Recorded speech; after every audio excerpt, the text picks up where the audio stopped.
नमस्ते दोस्तों, स्वागत है आपका आपके अपने YouTube चैनल ट्रेंडिंग स्टॉक्स में। कल 12 दिसंबर थर्सडे का दिन, कल के दिन के लिए हमने तीन स्टॉक्स को आइडेंटिफाई किया है, सिलेक्ट किया है इंट्राडे ट्रेडिंग के पॉइंट ऑफ व्यू से। तो चलिए वीडियो शुरू करते हैं और एक एक करके तीनों स्टॉक्स को समझते हैं। तो पहला स्टॉक है bank of India. Bank of India हमने क्यों सिलेक्ट किया देख लेते हैं। अगर डेली टाइम फ्रेम पर ये चार्ट रखा है और अगर मैं ये लाइन यहाँ पर ड्रॉ करूं तो आपको दिखेगा कि इस लेवल पर स्टॉक ने पहले कई बार सपोर्ट लिया है। यहाँ पर एक बार, यहाँ पर सेकेंड टाइम, और फिर उसके बाद में जब स्टॉक ने इस टाइम पर इसको ब्रेक डाउन दिया, फिर उसके बाद स्टॉक ने यहाँ पर इसी लेवल पर मल्टीपल टाइम्स रेजिस्टेंस फेस किया। तो एक support converted into resistance level हो गया, फिर इसको दो बड़ी ग्रीन कैंडल के साथ में स्टॉक ने ब्रेकआउट किया और ब्रेकआउट करने के बाद अभी एग्जैक्टली इसी लेवल पर आकर के स्टॉक रिट्रेस कर रहा है। तो ये अगर रिट्रेसमेंट है तो कल के दिन में स्टॉक यहाँ से भाग सकता है और बाइंग साइड पे बढ़िया ट्रेड आपको देखने को मिल सकता है। और अगर ये ब्रेक डाउन कर देता है तो मंडे के कल के दिन में स्टॉक वापस नीचे आ सकता है और हमें सेल साइड पर एक ट्रेड देखने को मिल सकता है। तो इन इधर केस हमें बाइंग या सेलिंग साइड का ट्रेड दिख सकता है और हम स्टॉक ऐसे ही सिलेक्ट करते हैं जहां पर हमें दोनों तरफ के ट्रेड्स मिले। हमें प्रीएम्प्ट नहीं करना है मार्केट को, हमें डिसाइड नहीं करना है कि ये भागेगा या ब्रेकआउट करेगा बाइंग साइड पे या सेल साइड के ऊपर ब्रेक डाउन करेगा। हमें ये देखना है कि स्टॉक किस तरफ जा रहा है और उसके पीछे हमें अपना अलाइन हो जाना है। और अलाइनमेंट में हम सीधा सीधा अपना 1% का एक टारगेट रखते हैं। भले स्टॉक 2% जाए, 4% जाए, 10% जाए, अपर सर्किट लगाए, हम हमारा 1% लेकर के निकल जाते हैं और हम मार्केट को फॉलो करते हैं और स्टॉक्स ऐसे ही आइडेंटिफाई करते हैं जिनमें आपको बाइंग साइड या सेलिंग साइड दोनों तरफ स्टॉक के जाने के चांसेस ज्यादा होते हैं। क्योंकि सिंपल सा लॉजिक है, अगर जिन लोगों ने सोचा है कि ये बाइंग साइड पे जाएगा वो लोग उसको लॉन्ग होंगे और जैसे ही स्टॉक नीचे की तरफ आता है उनको अपने लॉन्ग्स कवर करने पड़ेंगे, अनवाइंड करने पड़ेंगे, तो उसमें स्टॉक और तेजी से नीचे आता है। और जो लोग उसको शॉर्ट करके बैठे होंगे वो उनको शॉर्ट कवर करने पड़ते हैं, तो जो स्टॉक ऊपर जा रहा है वो और तेजी से ऊपर जाता है। इसलिए हमें दोनों तरफ बढ़िया मूवमेंट देखने को मिल सकती है। इसलिए हम ऐसे ही स्टॉक्स को सिलेक्ट करते हैं जो ऐसे क्रूशियल लेवल पर आकर के रुके होते हैं जहां से बाइंग सेलिंग दोनों तरफ वो जा सकते हैं। तो इसके लेवल्स नोट कर लीजिए।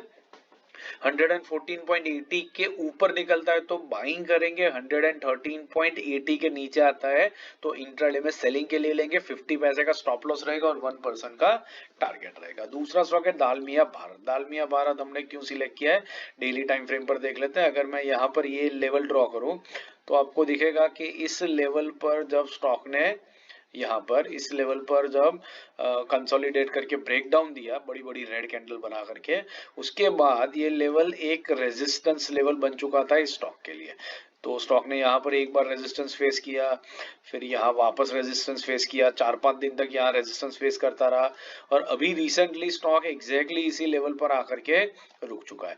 तो कल के दिन में या तो स्टॉक यहाँ से ऊपर जाएगा और रेजिस्टेंस को ब्रेक कर देगा, बाइंग साइड पे बढ़िया ट्रेड देगा, या तो पहले की तरह रेजिस्टेंस फेस करके नीचे आ जाएगा और हमें सेलिंग साइड पे बढ़िया ट्रेड देखने को मिल सकता है। जैसे बैंक ऑफ इंडिया में देखा, यहाँ पर भी दालमिया भारत का ये ट्रेड दो में से किसी भी डायरेक्शन में जा सकता है। इट इज एनीबॉडीज गैस, ठीक है। आप अनुमान ही लगा सकते हो कि ऊपर जाएगा या नीचे जाएगा, ये किसी भी डायरेक्शन में जा सकता है और जिस डायरेक्शन में जाएगा हम उसके पीछे लग जाएंगे एक छोटे से कंफर्मेशन के बाद में और हमारा 1% का टारगेट लेकर के निकल जाएंगे। तो लेवल्स नोट कर लीजिए।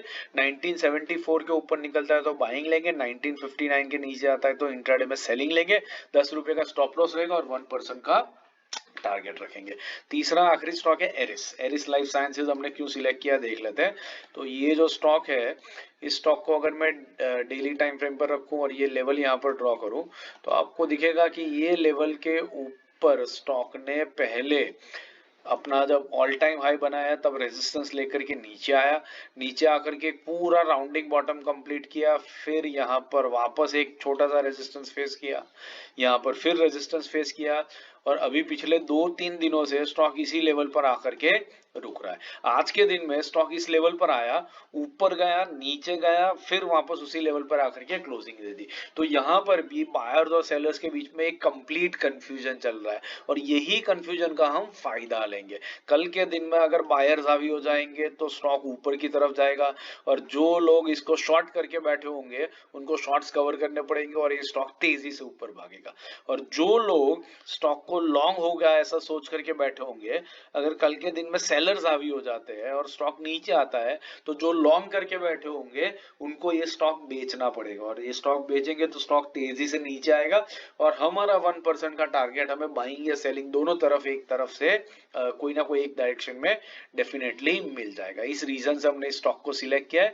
तो लेवल जो है वो नोट कर लीजिए, 1528 के ऊपर निकलता है, कंफर्मेशन मिलता है तो बाइंग करेंगे, 1515 के नीचे आता है कंफर्मेशन देता है तो हम इंट्राडे में सेलिंग करेंगे। 7 रुपीज का स्टॉप लॉस रहेगा और 1% का टारगेट लेकर के आप इस स्टॉक को वॉच लिस्ट पे लगा करके स्टडी कर सकते हैं। आशा करता हूँ ये वीडियो पसंद आ रहा है, पसंद आ रहा है तो लाइक जरूर कीजिएगा और चैनल को अपने दोस्तों के साथ शेयर भी जरूर से कीजिएगा। पहली बार अगर चैनल पे आए तो बेल आइकन प्रेस करके चैनल को सब्सक्राइब जरूर कर दीजिएगा, ताकि हमारे डेली इंट्राडे और स्विंग के 3 स्टॉक्स के सिलेक्शन और वीकली पोजिशनल ट्रेड के 3 स्टॉक्स के सिलेक्शन, उनके एनालिसिस, सेक्टोरल इंडेक्स का एनालिसिस और हर सेक्टर के 2 टॉपिक स्टॉक्स, ये सारे के सारे वीडियोस आपको रेगुलर बेसिस पे मिलते रहे।